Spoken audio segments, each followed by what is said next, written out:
রংপুর শহরে যাচ্ছিলাম কারণে বাস স্টপে ওখানে আমাদের জামাতে ইসলামরা বিভিন্নভাবে গালাগালি করতেছে যে ভারতের দালাল কুত্তার বাচ্চারা ওরা নাম হিন্দুরা নাম গাড়ি থেকে নাম যদি গাড়িতে হিন্দু থাকিস নাম।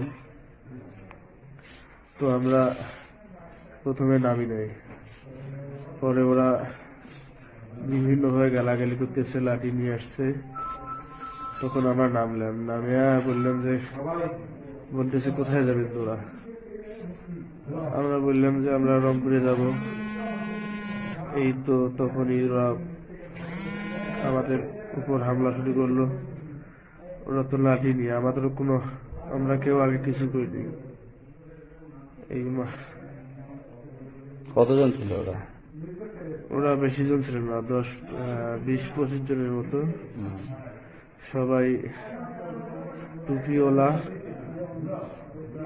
দাড়ি